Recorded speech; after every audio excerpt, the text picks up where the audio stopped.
Salut et bienvenue dans le Daily Brief du 25 juin 2019. Mardi, nous sommes.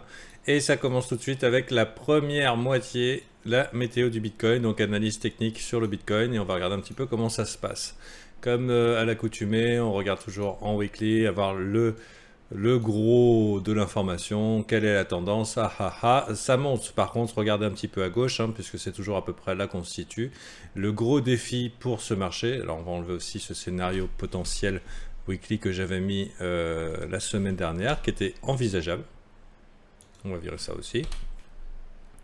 On remarquera quand même les trous nombreux dans le volume profile, c'est pas très propre tout ça. Pas de divergence et même une extension du MACD vers le haut, ce qui est plutôt positif. Le RSI, lui, est moins optimiste. Donc ce sont des indicateurs de momentum. Ils ne prédisent pas l'avenir, mais ils nous donnent une petite tendance sur les accélérations ou les descentes. On a quand même les volumes qui sont en train quand même de s'amenuiser, mais toujours du côté vert. Donc c'est plutôt positif. Les bears sont en PLS, les bears pardon, et a priori ils vont le rester.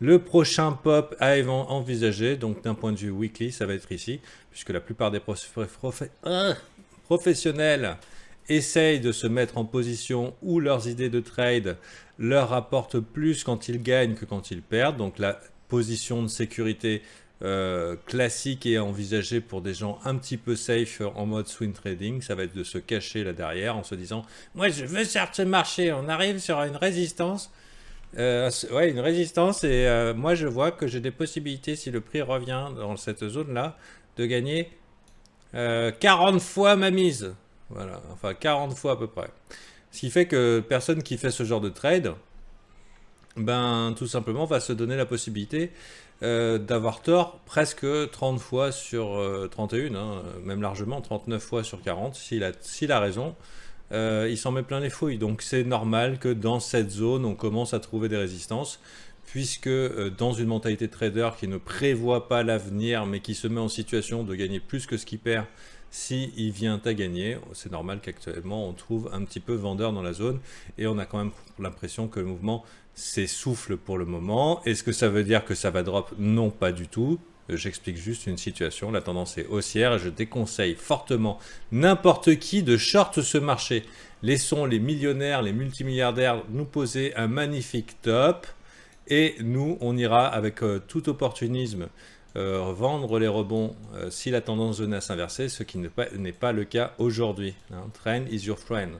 Donc ce qui signifie que les opportunités de drop sont des opportunités d'achat.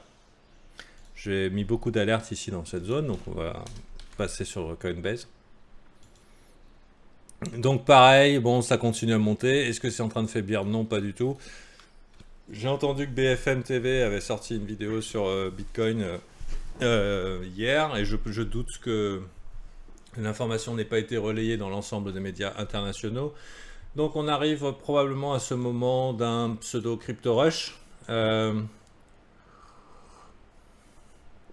Pour la petite anecdote, bon, l'arrivée du public, ça veut pas dire que c'est Alain Top. Tiens, salut, tu viens de perdre ton anonymat. Donc, c'est un homme admirable. Il fait confiance pour son apprentissage et son avancement dans le trading. Il vient parmi les membres du matin.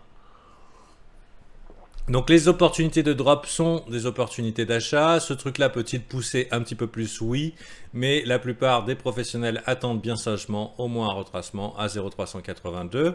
Si vous regardez mon tutoriel sur Fibonacci, vous saurez que c'est le premier arrêt, le lieu de la résolution. Voilà, si on met l'EMA 13, elle ne doit pas être très loin non plus. Donc ça ferait sens, un petit poum, un petit shake des mains un petit peu faibles dans cette zone-là. Donc ici, vraiment entrée agressive, on essaye de ne pas rentrer à 0,382 sauf résolution. Résolution, ça veut dire une belle structure qui a été posée. Si la descente a été violente, c'est envisageable. Mais sinon, laissons le temps à cette chose de consolider. Et si ça augmente, regardons, 9844, allez, si on va à 12 000 prix psychologiques, nouvelle étape psychologique, juste au-dessus, bien sûr, du pop-up ici. Qu'est-ce que ça nous donne? Ça nous fait pas beaucoup d'écart à attendre bien sagement pour se mettre en position de force. Donc voilà, je vais m'assurer que tous les participants soient muteux. Hop. Et ceci étant dit, une autre possibilité pour venir éventuellement chercher un point d'entrée, vous voyez que dans le volume profile, on est au-dessus de la valeur, c'est la partie sombre ici, et donc ça fait sens que les gens ont, enfin que les gens n'ont pas du tout envie de vendre, les gens pensent au Bitcoin de 200 000, donc il faut aussi considérer, enfin ou 50 000, il faut considérer aussi la conviction des holders qui impactent ce marché, les gens n'ont pas l'intention de vendre. Mais sur une situation où on n'aurait pas les fondamentaux du Bitcoin derrière qui dirait oh là là, ce truc-là ne va jamais descendre, puisque c'est une croyance hein, qui fait partie de l'environnement dans lequel nous naviguons. Une croyance qui est bien sûr fausse. Hein. Le truc ne peut pas monter seulement à l'infini sans jamais redescendre. C'est impossible, il faut que ça respire. Il y a un moment, il y a une petite distribution et n'en déplaise à certains, alors je dis pas que ce truc va aller à 1000, hein, je dis qu'une petite baisse, un petit retracement à 9000, ça serait pas incroyable. Mais un retracement tout simplement dans la zone du point de contrôle ici, cette dernière zone d'accumulation, là où il y a eu la dernière battle zone entre les bears et les bulls, quand on voit la distribution de volume et quand on voit la distribution de volume là qui est extrêmement fine, hein, ce marché a été push alors qu'en fait il n'y a aucun acteur ou très peu d'acteurs, très peu de volume ont été échangés, les order books sont extrêmement fins, le truc n'a quasiment besoin de rien pour monter en fait et il pourrait rapidement arriver à 15 000, donc accrochez-vous à vos ceintures. Pour l'instant, ici, on est suspendu dans les airs, donc on n'a aucune zone de support potentiel à part les retracements de FIB qui sont particulièrement pertinents sur le Bitcoin, donc on essaye d'en tenir compte. Généralement, ça réagit. Et sinon, la reload zone de rechargement, 8966, ça ferait sens que pas mal de débutants ou pas mal de gens ont mis leur stop à 9000 ou juste en dessous et que des market makers attendent avec des gros paniers ici en se disant que en dessous de 9000 ça va vendre un max et hop ça retourne et c'est reparti mon kiki direction je ne sais où. Pour l'instant on est dans un bull mode, le biais institutionnel EMA9, EMA18 est bull. Je montrais EMA13 comme support potentiel. Et sinon, ici, le point de contrôle, zone de rechargement de cette zone. Si on regarde par rapport à cette zone, vous voyez que la zone de rechargement est plus basse. Dans tous les cas, on aura probablement une opportunité d'achat à un moment ou à un autre. Ça dépend à quel point vous êtes agressif. Si le marché est dans un momentum extrêmement comme ça, mais genre il skyrocket, et bien là, une stratégie peut être de mettre un stop assez serré en se disant je vais essayer de ne pas me faire bust. On verra comment faire ça dans le daily brief. Si le momentum est super violent, on essaye d'attraper le truc et de le rider en espérant qu'il ne vienne pas nous liquider sur un petit mouvement dégueulasse comme on voit souvent sur BitMEX. Donc il y a une possibilité aussi de faire ça. Mais là, on est dans l'ordre du day trading et rentrer comme ça sur un truc qui est en montée sans respiration, et je connais aucun trader qui vous dirait c'est une bonne idée. Personne. Absolument personne.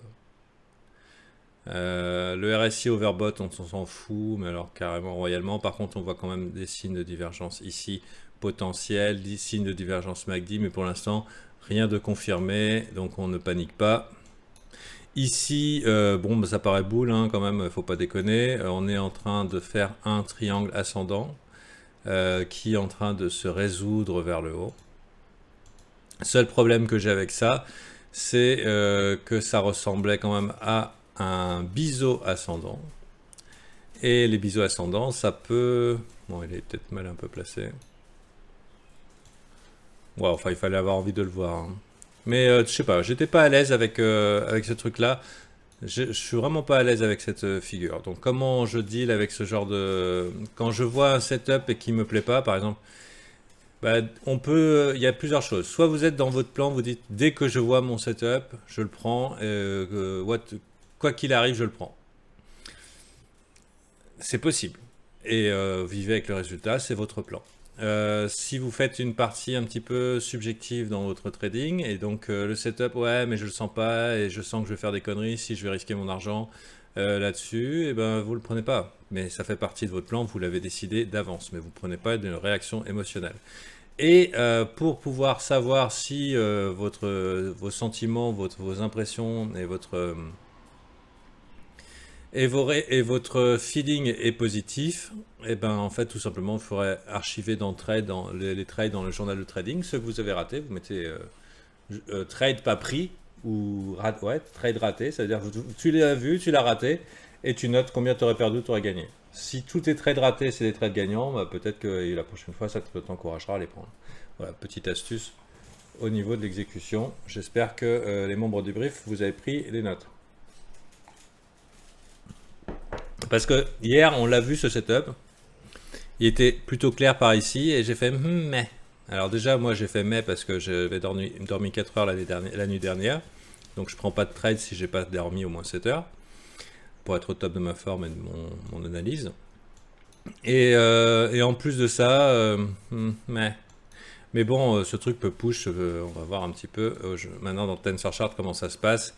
La tendance est haussière, Open Interest haussier, pour l'instant ce truc a l'air de vouloir monter. On vient d'arriver sur une zone de liquidation. Est-ce que ce truc-là va reverse? Faudrait voir. Personnellement, il n'y a pas l'air de montrer de signe de faiblesse pour le moment, en tout cas en 5 minutes. Ça, c'est un outil de scalping intéressant. Cela dit, le fait qu'il y ait eu des liquidations, il faut voir est-ce qu'ils en veulent plus. Mais en tout cas, je vais regarder aussi au niveau de l'order flow, arrivée de gros volumes, un petit peu de spoofing. La liquidité est vers le haut, donc il semblerait que ce marché ait quand même un petit peu plus d'upside devant lui. Mais bon, au moment où vous regarderez cette vidéo, ça sera un petit peu trop tard. C'est ça de ne pas arriver arriver en retard sur YouTube. Alors, ceci étant dit, je pense que j'ai fait le tour. Je ne pourrais pas prédire ce qui va se passer, complètement pas. Le signal est clairement haussier là. Si vous voulez rider ce truc, ça vous met quand même en position d'accepter un risque ici. D'accord? Votre risque ici, donc une perte potentielle de 10% quand même sur votre trade. Et quel target quoi? Je veux dire, voilà, la question elle est là. On va bientôt arriver sur les zones de rechargement de short des big players. Hein. Voilà, ici. Ah bah du coup, ça ferait une bonne target, 13 590. On voit aussi la structure en M ici, vous voyez. Si je mets en ligne, on va la voir très correctement. Hop, hop, hop. On arrive quand même dans une zone de renversement. Regardez, renversement ici à 12 844 et ici 12 900 à peu près. On voit la pointe, il y avait clairement une trendline. J'aimerais savoir où on en est par rapport au prix. Ça ferait sens que ici il y ait quelque chose qui se passe puisqu'à chaque fois le marché a retourné. On revient un petit peu. Ouais, bon, pas mal. Donc c'est à envisager, mais surtout là, à l'approche d'une kill zone, là, vaudrait mieux attendre une petite respiration vers le bas. Et hop, on ride ça jusqu'où il veut aller, 15 000, 16 000, 20 000. J'en sais rien. Mais pardon, ouais, on voudrait bien voir ce genre de truc, quoi. Petite consolidation, on prend le temps de respirer, voir s'il y a une acceptation de la valeur. Regardez, les volumes sont vraiment très faibles. Pour l'instant, j'ai rien d'autre à dire de plus sur le Bitcoin, sinon que gaffe à vos culs. Et bravo aux hodlers, c'est les grands récompensés, en tout cas surtout ceux qui ont pris là, et ceux qui arrivent en disant « Ah là là, mais moi je vais investir dans le Bitcoin, mais Fantas, ça peut monter, pourquoi tu dis que ça peut descendre ah ?» Eh ben venez en discuter sur le Discord. Mais ma recommandation est de faire ce que les professionnels font, c'est vous mettre en position de force, hacher le pullback, et hop. Et si ça part comme ça, le pullback il viendra après, il y en a toujours. Il y en a toujours. Et en général...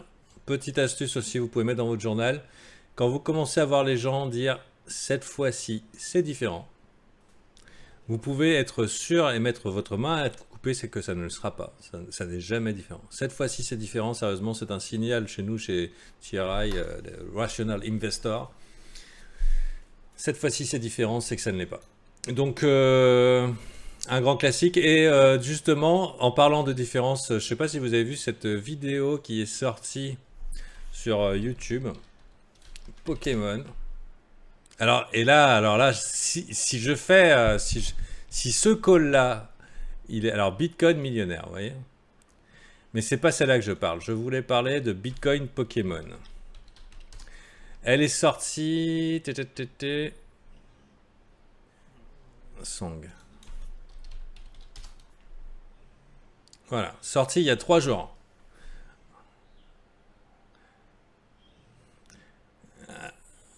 Alors, comment je peux pas vous partager le son de ce truc-là, mais je vous invite à regarder.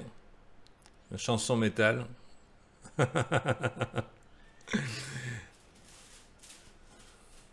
Alors, pour remarquer, donc ça c'est sorti le 22 juin 2019, hein, c'est encore très récent, donc ça n'a pas marqué top. Mais par contre, je voudrais vous faire remarquer que la chanson Bitcoin millionnaire, donc généralement quand on voit arriver ce genre de chanson, c'est pas bon signe. Parce que cette chanson, elle déchire grave.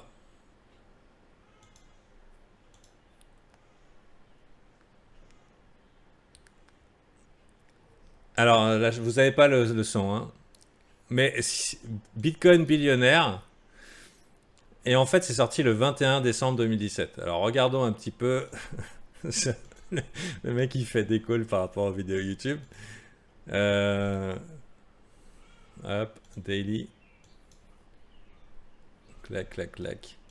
Donc, c'est quand même un signe de gros intérêt du public. Voilà, ça c'était le 7. Et ici, le 17 décembre. Ouais, donc en plein le top, quoi. Donc, gaffe à vos culs quand même. Il commence à y avoir un peu d'excitation dans l'air. Hein? Ok, c'est bon, VIP, vous êtes content? On passe à la partie pédagogique.